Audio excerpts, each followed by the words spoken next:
নবী সাল্লাল্লাহু আলাইহি ওয়াসাল্লাম বলেছিলেন আজকে থেকে 1400 বছর আগে যে কিয়ামতের আগে আগে এক শ্রেণীর মেয়ে আসবে যারা কাপড় পরেও ন্যাংটা থাকবে। কাপড় পরবে কিন্তু ন্যাংটা থাকবে। নিসাউন কাসিয়াতুন আরিয়া, কাপড় পরেও তারা নগ্ন থাকবে। তিনি বলেছেন তারা নিজেরা আকৃষ্ট হবে, অন্যদেরকে আকৃষ্ট করবে। এরা জান্নাতে যাবে না, জান্নাতের কখনো গন্ধ পাবে না। আমাদের নবীজি বলেছিলেন যে দাজ্জাল, এর নাম শুনেছেন?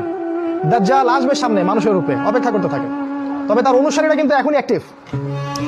তিনি বলেছেন দাজ্জালের সবচেয়ে শেষ অনুসারী হবে এক শ্রেণীর মেয়ে যাদেরকে মুসলিমরা ঘরে বন্দি করে রাখতে পারবে না। বাপ ভাই স্বামী মিলে ঘরে রাখতে চাবে, তো ঘরে থাকো, পর্দায় থাকো, এরা বাঁধন ছিন্ন করে বের হয়ে চলে যাবে। এরা বের হয়নি। বিগত 100 বছরে দেখেন শহরে মেয়েদেরকে আর ঘরে রাখতে পারবেন না। উন্নতি অগ্রগতি কাঁধে কাঁধ মিলিয়ে দেশ ও জাতি গড়বো, এটা স্লোগান দেয় না? দিয়ে দিয়ে সমস্ত জায়গায় আজকে ওরা ঢুকে পড়ছে। শিক্ষা ক্ষেত্রে যাবেন, আপনাকে একটা বেহায়া মেয়ের সাথে বসতে হবে সামনাসামনি। স্কুলে যাবেন, সেখানে জিনা করতে হবে। কলেজে গেলে সেখানে জিনা। চাকরি করতে যাবেন, সেখানেও জিনা। দেশ চালাবেন, সেখানেও জিনা। সব জায়গায়। আর পর্দা তো উঠিয়ে দেওয়া হয়েছে, বলুক আর না বলুক সুকৌশলে উঠিয়ে দেওয়া হয়েছে। একটা মেয়ে যখন